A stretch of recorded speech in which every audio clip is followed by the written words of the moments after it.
Podcast UPKK Podcast.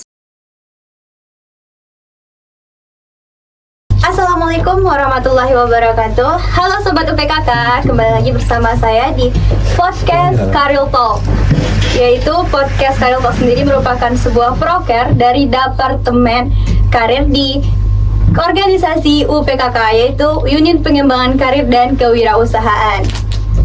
Nah, di sini kami bakal membahas seputar tentang dunia karir bersama orang-orang yang berpengalaman tentunya di dunia karir sendiri. Nah, di episode hari ini saya akan ditemani oleh seorang influencer muda yang juga merupakan seorang content creator dan juga merupakan seorang founder dari Minang Live. Dan tentunya setelah mendengar Minang Live sendiri, pasti sudah tahu dong siapa bintang tamu kita hari ini. Langsung saja kita sambut Bang Riko Saptahadi atau biasa dipanggil Gali. Halo, selamat sore, siang, malam. Selamat sore ya Bang. Selamat sore Nadila. Salam semuanya ya. Ya, selamat datang Dalip di podcast kami. Dan apa kabar nih Dalip?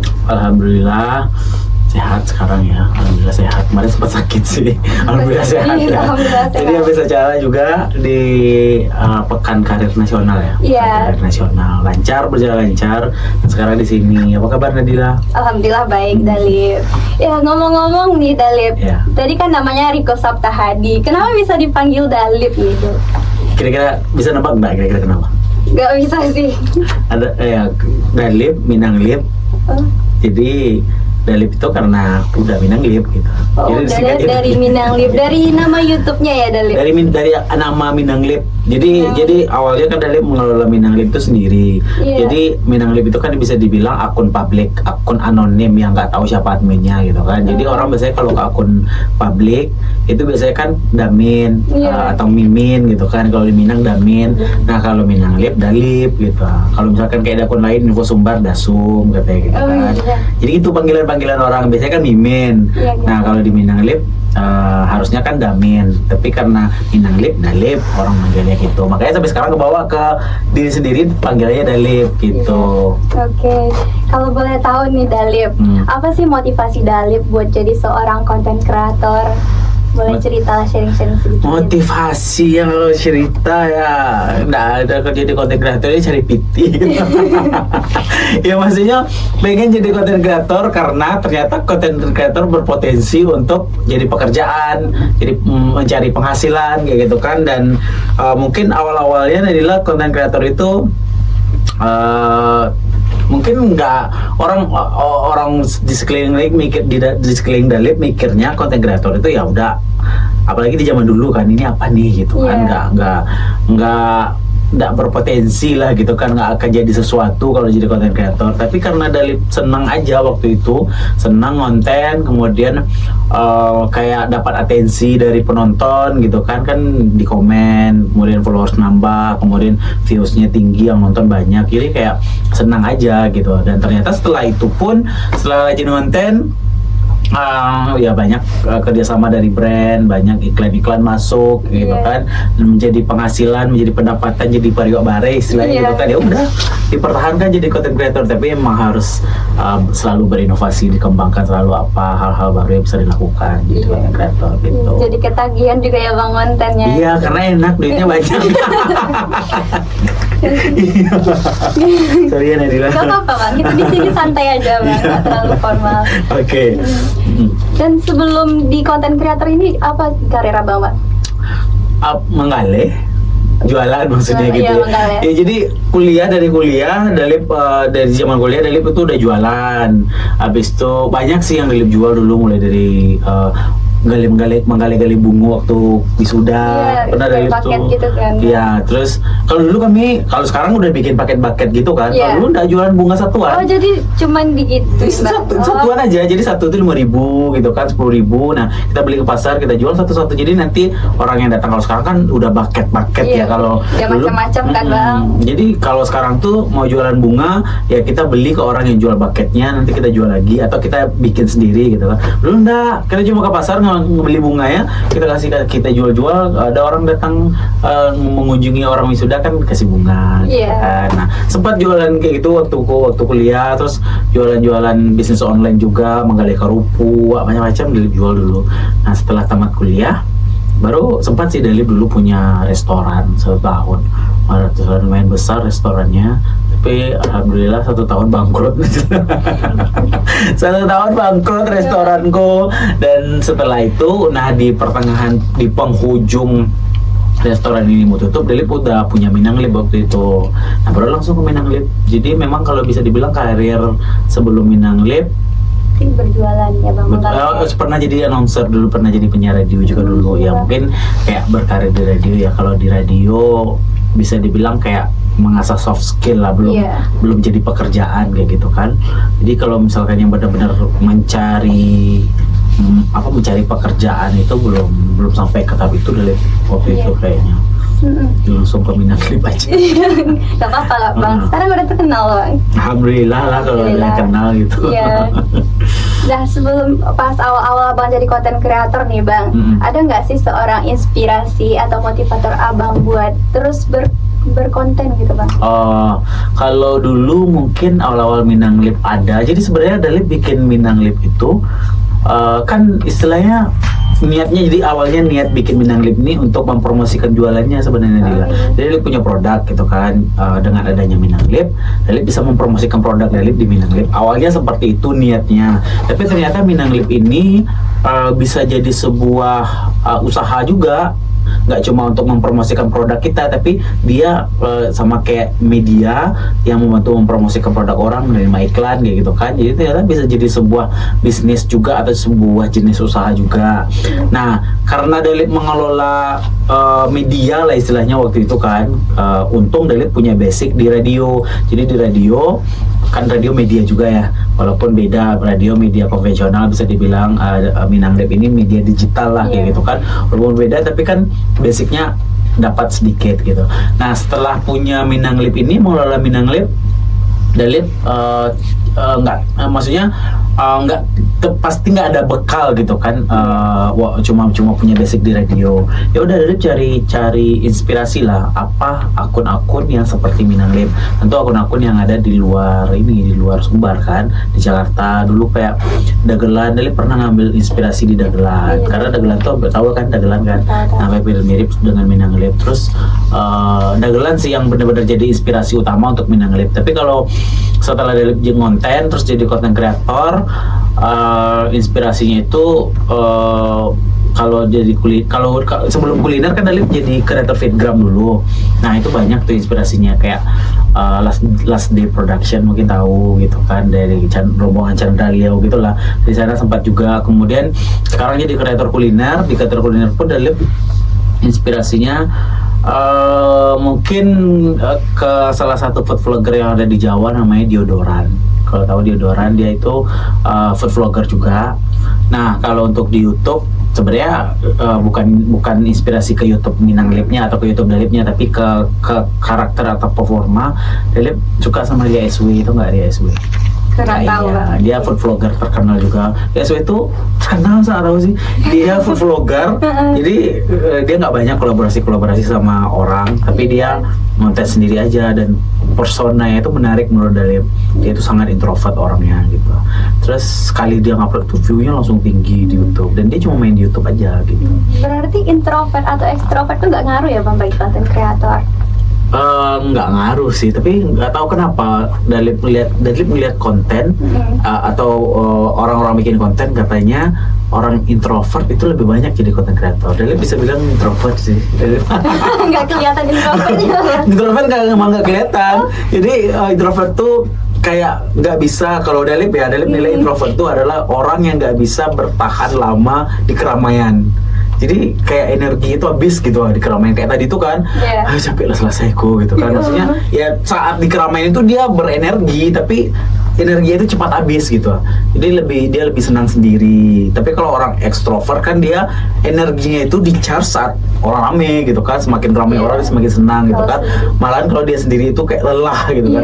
Kalau Dalip tuh sendiri itulah yang menyenangkan gitu. Kalau udah rame itu bisa menghadapi, tetap bisa seperti biasa gitu kan. Tapi gampang capek kalau nggak tahu dilagai, lo nggak tahu deh. Tapi Bro Dalip tipikal orang introvert seperti itu, nggak terlalu senang di keramaian gitu loh. Iya. Balik lagi ke Minang Lip nih Bang. Minang Lip sendiri berdirinya tahun berapa aja? Di Dalip itu 2015. 2015. Nah. Jelas sedikit scroll lah di Minang Lip itu kan Bang YouTube-nya. Itu kontennya macam-macam ya Bang. Ada itu Otak Pareman ya Bang. Otak Pareman, terus ada podcast juga. Adila juga lihat. Berarti Abang juga podcast gitu Bang. Ya, jadi sebenarnya Minang Lip itu base-nya itu ke Instagram sebenarnya. Kalau YouTube bisa dibilang sekarang YouTube Minang Lip itu udah nggak jalan lagi. Karena ya kalau yang namanya kita perusahaan, kita harus cari income lah jatuhnya gitu kan. Tapi kalau ada pemasukan tuh udah bisa jalan. Jadi YouTube Minang Lip itu udah monetize, tapi susah views-nya itu naik. Kalau udah lihat YouTube di Sumatera Barat ini, kalau Minang Lip kan segmennya lokal, karena konten kita tuh pasti bahasa Minang gitu. Kalau ini kan kontennya bahasa Indonesia. Kalau konten bahasa Minang itu, kalau di YouTube menurut Dalip agak susah naiknya. Jadi saat kita bikin konten Minang, program di channel YouTube Minang Lip itu viewsnya itu rendah gitu. Dalip stresnya kalau mencari view rendah. Tapi kalau di Instagram ya oke gitu kan, aman. Jadi kalau di YouTube sendiri kita sempat bikin program, ada yang namanya Otak Pareman, ada yang namanya Ruang Raso, terus kita juga ada podcast Rumah Minang Lip dulu, tapi sekarang udah nggak jalan lagi. Kita di Minang Lip, di Instagram aja, dan kita juga bikin program di Instagram. Program Minang Lip di Instagram tuh ada yang kayak ada masing-masing talent, kemudian dia megang sebuah program. Kayak Dalip, walaupun Dalip istilahnya owner atau founder di Minang Lip, Lip punya program sendiri juga di Minang Lip namanya Batandang. Itu konten khusus review penginapan atau hotel. Terus juga ada konten OTW, Otatapek Wisata. Kemudian juga ada konten Manyamba, itu talentnya Nimida, kalau tahu Nimida. Nimida yang bahasa Korea itu. Nah, Nimida talentnya salah satu influencer juga. Terus ada juga program IO2, itu si GB, talentnya GB itu salah satu influencer juga. Kemudian ada macam-macam sih, ada Mangule ini khusus review street food di jalan-jalan pinggir jalan gitu kan. Nah, itu ada lagi talentnya seperti itu. Kita bikin program juga di Instagram. Iya. Jadi sedikit melenceng dari Minang Lip nih Bang. Sekarang kan Abang terkenalnya di bagian itu, Dalip terkenalnya di bagian food vlogger ya sekarang. Itu awal mula jadi food vlogger gimana tuh Dalip? Ya, awal mula ngonten kuliner di Minang Lip juga sih sebenarnya. Jadi gini ceritanya adalah Minang Lip tuh kan akun publik istilahnya, dari belum muncul ke permukaan. Nah, di tahun 2017 itu muncul fitur Instastory di Instagram. Jadi kalau Nadila tahu, di Instagram itu fitur Instastory ini nggak dari awal keluar. 2017 kalau nggak salah keluar fitur Instastory. Nah, kalau konten kan kita upload di feed. Nah, kalau Instastory itu kan kayak keseharian gitu kan. Nah, jadi karena Dalip di belakang layar, orang nggak tahu siapa admin Minang Lip itu dulu. Jadi Dalip benar-benar di belakang layar. Terus di Instastory itu kita bisa muncul. Nah, di Instastory itu Dalip pelan-pelan munculnya, nggak langsung vlog muncul gitu kan. Dalip muncul pertama suara aja dulu gitu kan. Setelah suara, nanti di story Dalip bikin sampai bibir aja gitu kan. Tapi lama-lama naik ke atas nih, kalau kayak kelihatan semuanya gitu kan. Nah, awal di bibir aja itu Dalip mereview makanan. Tapi nggak review makanan sih, Dalip makan di rumah. Tapi ya makan sambal di rumah lah gitu kan. Makan tapi kelihatan cuma sampai bibir gitu kan. Nah, Dalip makan. Nah, ternyata banyak orang suka ya, karena di zaman 2017 itu belum banyak konten makan. Jadi saat Dalip bikin konten makan di Instastory itu kayak bikin ngiler orang gitu, apalagi orang rantau yang Lamun ada makan masakan kampung kok kan, masakan kampung aja di rumah itu kan, sama-sama rumahan Minang kok, sama ladu pakai pucuk ubi gitu kan, itu ngiler buat orang. Nah, Dari situ Dalip ya udah pelan-pelan Dalip nampakan muko, Dalip makan sama rumah Nisa Sorry. Nah lama-lama banyak permintaan dari UMKM mau nggak Dalip bisa nggak di review makanan gitu kan. Awalnya dikirim aja makanan itu Dalip review di story gitu kan. Nah Dalip review ternyata makin banyak permintaan. Oh nggak bisa dong kalau makin banyak permintaan. Oh bayar emang. Akhirnya mereka bayar gitu kan. Mereka bayar untuk Nisa Sorry aja. Nah, tapi lama-kelamaan kayaknya niche konten kuliner ini menarik juga, makanya Dalip bikin ke konten pribadi. Jadi di konten pribadi itulah Dalip belajar konten review makanan. Nah, untuk proses nge-review makanan pun Dalip banyak belajar sebenarnya, nggak langsung.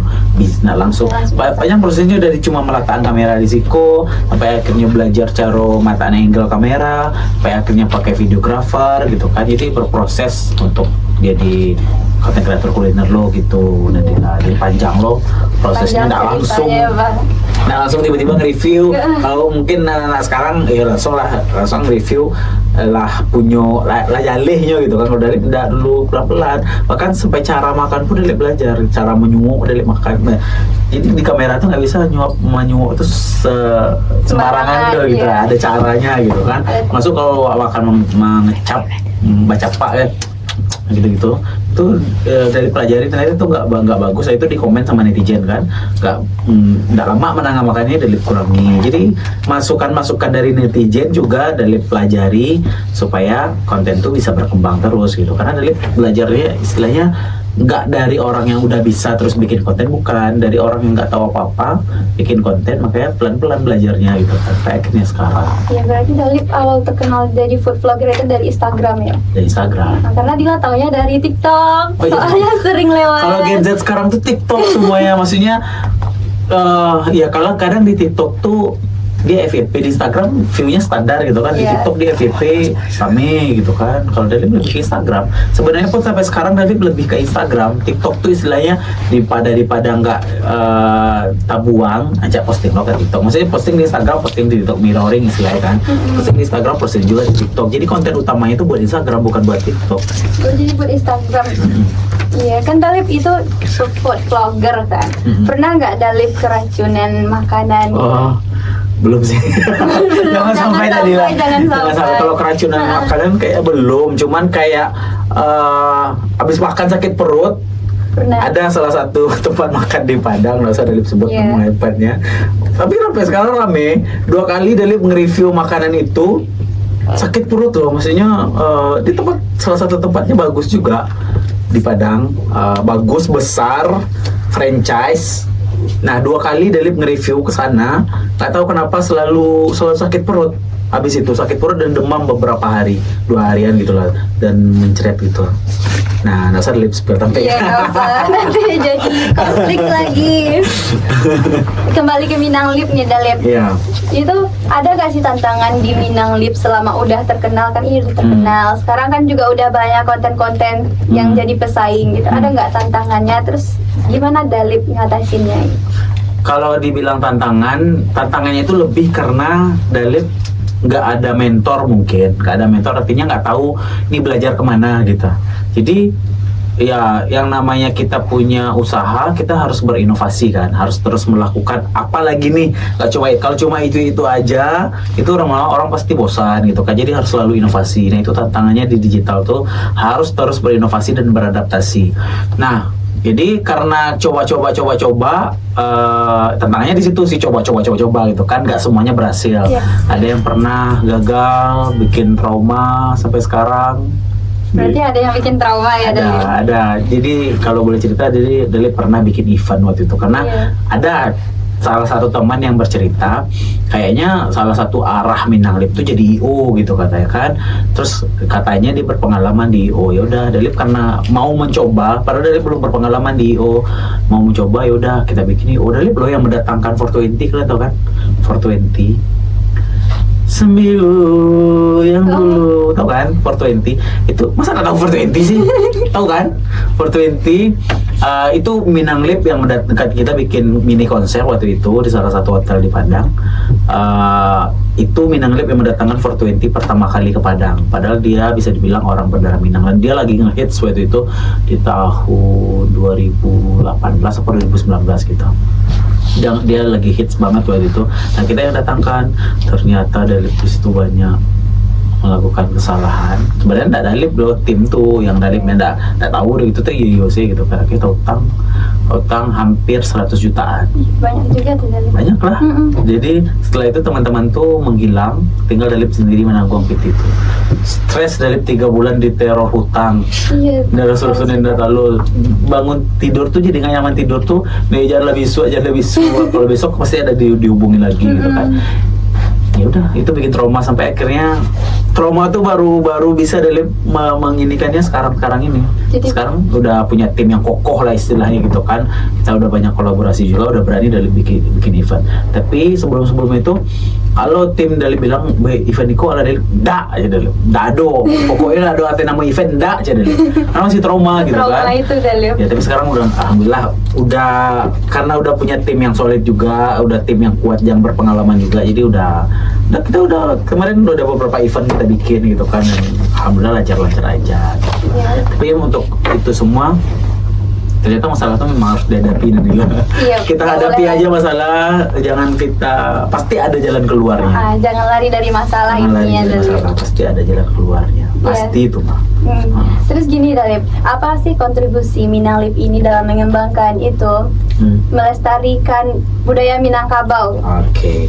Jadi sebenarnya kalau ditanya kontribusi, dari dengan lantang bilang sangat berkontribusi menurut Dalip gitu. Karena apa? Kini sih tagline kami referensi of Minangkabau. Artinya Dalip bisa bilang jumlah wisatawan ke Sumatera Barat meningkat, salah satunya memang gara-gara Minanglip, gara-gara konten yang kita posting kemudian rame. Nggak usah lah objek wisata, nggak cuma objek wisata, penginapan, kuliner, banyak kita memposting itu Nadila cek lah konten Dalip yang tentang penginapan, yang review hotel. Betapa banyak orang komen di situ akan datang sana, dan setelah itu tempat penginapan tersebut, homestay tersebut, hotel tersebut ramai setelahnya. Itu kan mendatangkan wisatawan, mendatangkan wisatawan ke Sumatera Barat. Nah, akhirnya jumlah wisatawan meningkat. Nah, otomatis Minalip memiliki peran atau memiliki pengaruh, memiliki kontribusi lah untuk mendatangkan wisatawan, salah satunya ke Sumatera Barat. Terus juga dalam hal menyampaikan informasi informasi yang harus diketahui masyarakat lah gitu kan, yang selama ini mungkin tersembunyi tapi kita explore, kita bisa menampilkan ke luar, jadi orang banyak tahu juga tentang apa yang ada di Sumatera Barat, di Minangkabau. Ya, melalui akun Dalip melalui kan. sosial media, jadi ya itulah. Terus apa nih Dalip strategi selanjutnya untuk Minanglip ini biar lebih berkembang lagi kan? Ya, jadi sebenarnya kita sekarang sudah bikin perusahaan Nadila. Jadi udah ada perusahaan digital namanya PT Witbox Creative Media. Nah, kalau kedepannya tentu kita akan mengembangkan perusahaan ini lebih besar lagi. Artinya kita pengen menjadi media digital nomor 1 di Sumatera Barat yang benar-benar update dan kekinian gitu loh. Maksudnya kalau kita lihat media-media sekarang masih media-media konvensional, walaupun media-media tersebut sudah masuk ke digital, tapi kita nggak cuma sekedar media yang sekedar gitu sih gitu. Kita banyak di dalam itu. Ya, jangan sampai kita ketinggalan dengan daerah-daerah lain, apalagi dari pusat, karena karena bisa dibilang Padang itu cukup tertinggal beberapa tahun dari pusat kota lah gitu kan, dari Jakarta atau dari daerah lain gitu kan. Nah, dengan adanya digital sekarang itu bisa membuat kita setara lah dengan mereka, nggak ketinggalan gitu. Karena Minanglip salah satu harapannya seperti itu, kita bikin sesuatu yang terupdate, yang cepat, bisa dinikmati sama banyak orang juga. Nah, kita bikin banyak hal, kita bikin kayak sekarang kita kolaborasi dengan Langgam salah satu portal media berita juga. Kita bikin Lambox, nama brandnya Lambox lah, Langgam dan Witbox. Itu adalah bukan portal juga, semacam tempat entertain. Di sana kita ada podcast juga, kita bikin event juga.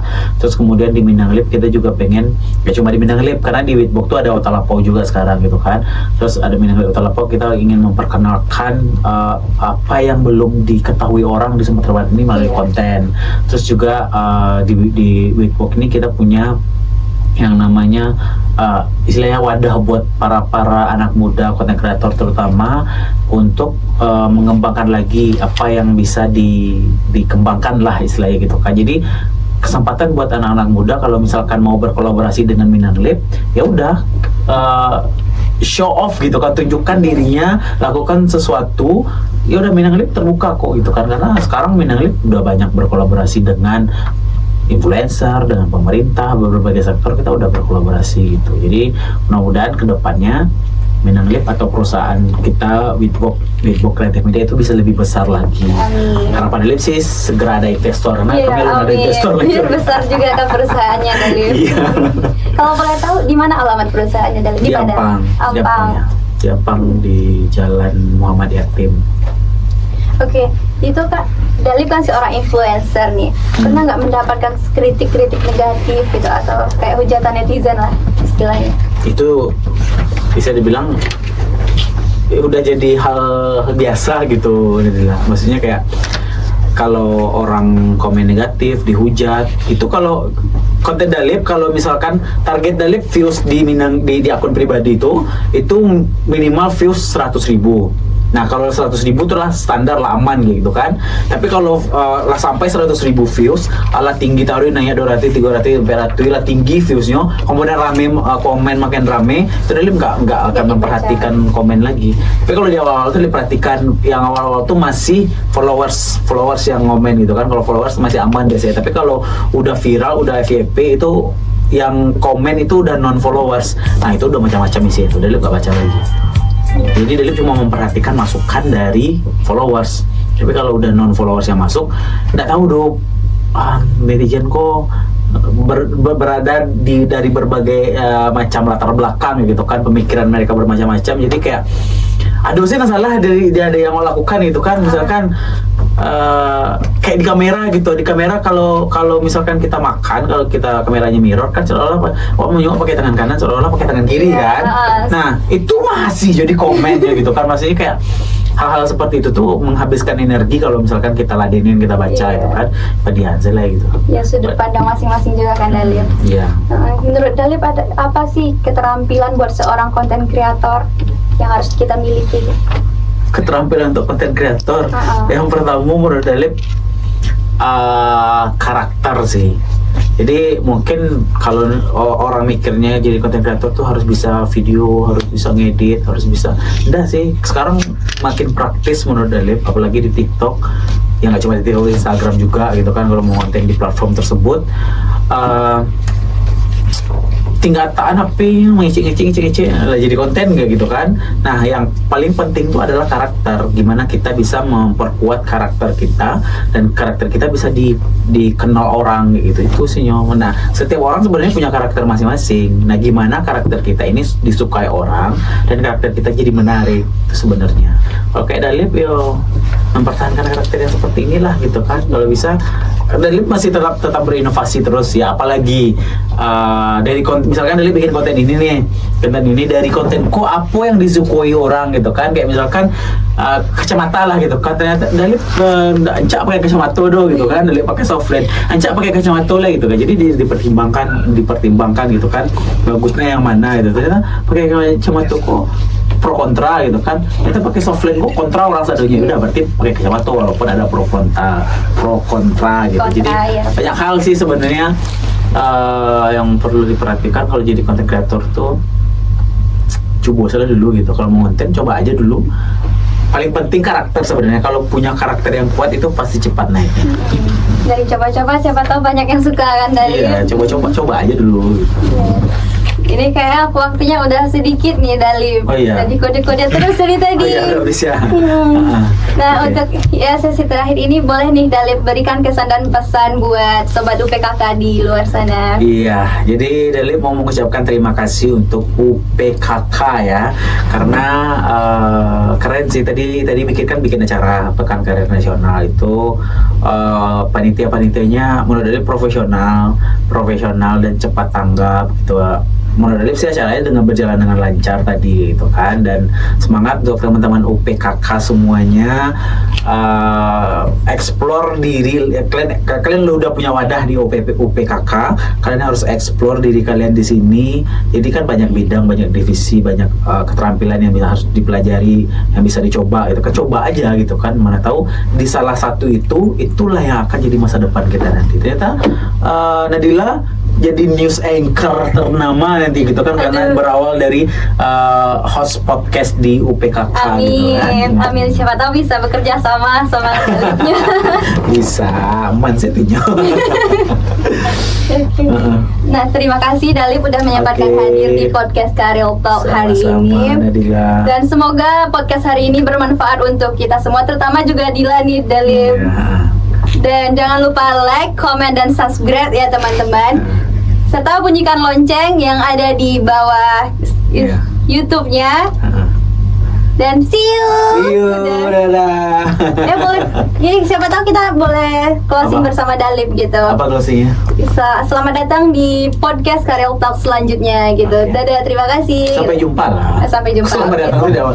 Sampai jumpa di podcast Karel Iya, Talk grogi selanjutnya. ketemu Dalip soalnya. Oke, sebentar ya. Sampai jumpa di podcast Karel Talk selanjutnya. Yes. 1, 2, 3. Sampai jumpa di podcast Karel Talk selanjutnya. Dadah.